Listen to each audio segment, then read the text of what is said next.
Hi, this is Sally Morgan, physical therapist, craniosacral therapist, and Tellington T-Touch practitioner for animals and people. This is Tristan. He's a Corgi, and we're here for an episode of Conversations with a Corgi. And we are so busy. I have to get ready to go to my niece's wedding in North Carolina, and there are just a million little things that I have to keep running around and doing. Today's activity was doing the toenail polish on my toes, which took a lot longer than I thought it would. And now my feet are really cold because it's 40 here. Anyway, we're going to continue our discussion about animals in the afterlife and hospice care for pets today. And I want to talk a little bit about how animals come back to us. And it could be another whole separate discussion, how you have a dog and then 10 years, 15, 20 years after he's gone, you feel as if the next dog you have is really channeling that other dog and could be the same dog. And certainly many of us have had that experience. But today I want to talk about more of the, like things in nature or other experiences people have that remind them that their pet is not far, even though he's gone from his body. So the most profound experience I've had with this, well, one of them, the first one, was when my horse, Hawk, died. He died in a trailer accident coming back from a horse show, and I had a very good psychic type lady maybe 6 months before tell me that he was going to die and that he came to me to die. And he was a young, very talented, brilliant horse.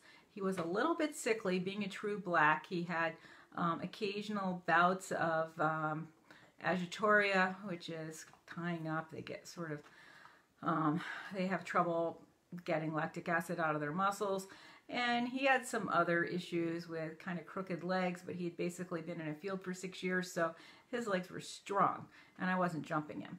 So he, you know, what she said was alarming, but not unexpected, really. And, you know, people were very upset that she had the gall to even say this to me, but it kind of prepared me for what did happen. And she said there was nothing I could do, that this was his path, and that, you know, I could feed him carrots because they contain the element of gold, and that might help him, which it did help him a lot in his health problems. But there was nothing I could do to stop this. And so he died in this trailer accident. He had undone the door in front of his chest, and he just flew forward and broke his neck when he crashed into the front of the trailer, somehow over top of the hay bag that was there. I don't know how he got around the hay bag. So, you know, it was a very upsetting experience all the way around. My other horses in the trailer, and my dog, and my truck was wrecked, and it was out of state. There was a lot of logistics to manage. But that night, and I had poison ivy all over me from the side of the road. So that night, I was having, you know, I was resting. I wasn't really sleeping. And I just couldn't figure out what to do. And this was before cell phones and everything else we have today.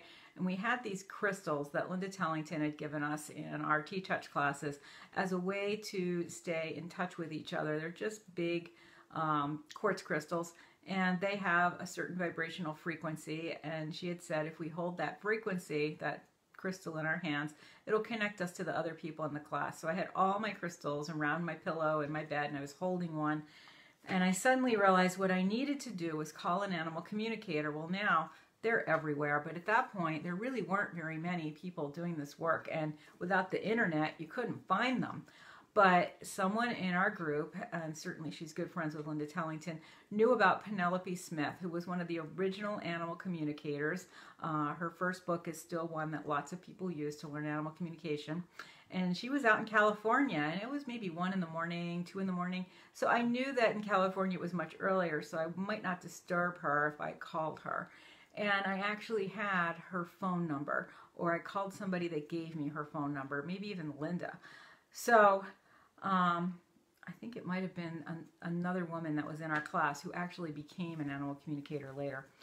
So I called Penelope in the middle of the night, and she immediately said, "Oh, what are you calling about?" And I said, "I have this big black horse who died today, and I need to connect with him." And she said, "Oh, he's been keeping me awake and telling me that he needs me to talk to his person," and I had no idea who that would be. "So thank you for calling." And I was like, "Oh, thank God." So she said many things that, you know, he had chosen to come to me because he knew that I could handle him leaving. And in fact, I was in the middle of a divorce and my whole life was falling apart. I had lost my job. There was no way to keep two horses. And I was faced with that situation of how to sell one of them or what to do to keep them both. I couldn't make the choice. I had, you know, my first horse that was my really good show horse, Burgers, who was great on trails, a mediocre to good show horse. He later became an excellent show horse. And then I had this horse that died, who was worth $150,000 that my instructor, Lyndon Gray, an Olympian, had said was one of the best horses she had ever seen. And he had a lot of talent to show, but I had seen what some other supposedly more competitive riders had done with him, and they were breaking him. So selling him would have been unbearable. So I was stuck with this choice. So Hawk actually was a gift to me as much as I was a gift to him. So she said that, you know, he had chosen this situation. He saw his opportunity to leave his body without a lot of drama. You know, when horses die of colic, it can be days of suffering and vets, and you don't know what to do. And no one else was hurt in this accident. My other horse was okay. The dog was fine. I was fine. I had a big cut on my chin. It was pretty serious, but, you know, nothing really major like you can have in a car accident.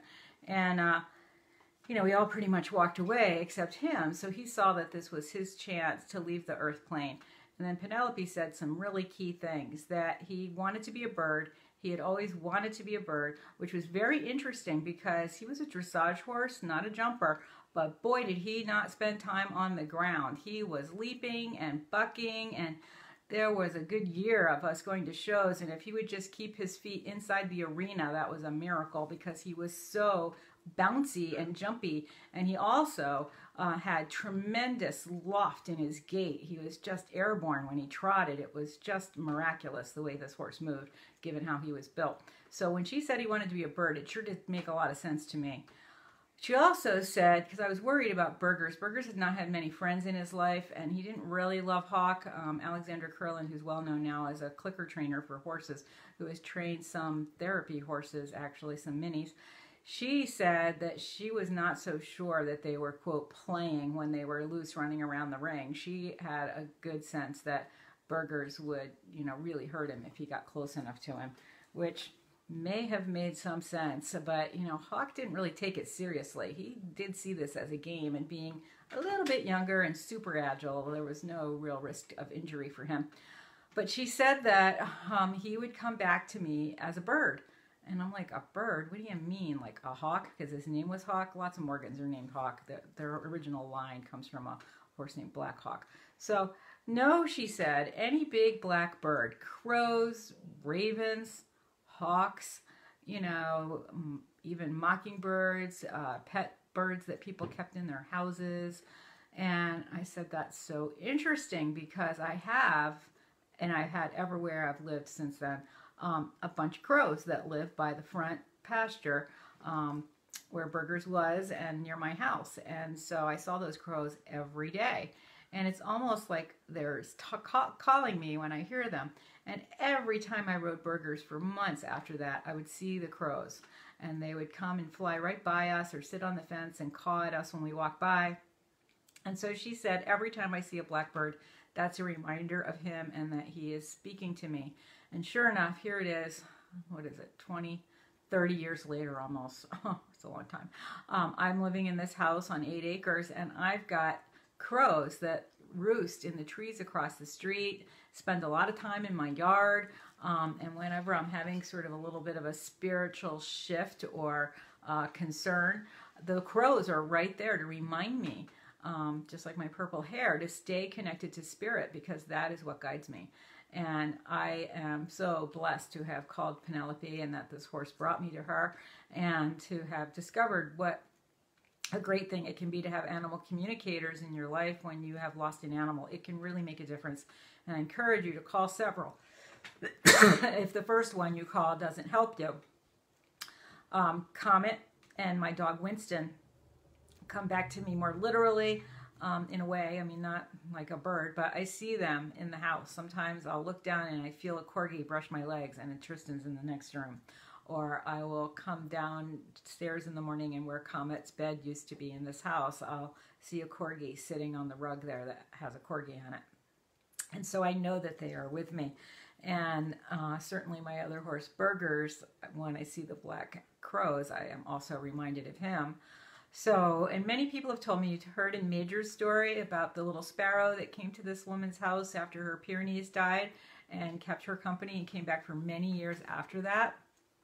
And there is a story someone with a Corgi told about a cat watching her take her DM dog in a stroller as she walked around the neighborhood, and the cat had never been there before and following her, and the day after she lost the dog and he crossed the Rainbow Bridge, there was that cat, and the cat stayed with her in her yard and around her house, and when she walked for a while after that, so that she could know that her dog was still connected to her. And people see signs that are very clear to them all the time from animals that have passed. You know, there might be a particular animal, like Hawk's name was Hawk, that you see that reminds you of that animal, or something, a sound outside, or something in nature, or a particular kind of sunrise. I know one of my friends, when the light is a particular way at the beach in Provincetown with this boat that has been there 30 years now, or 25, when she sees the light on that boat a certain way, it reminds her of her dog that used to love to run and play there, and she even put some of her ashes there. And so when she sees that boat with the light in the morning a certain way, she knows that her dog is still with her. So there are many signs that can be simple, like the sunrise on that boat, or more complex.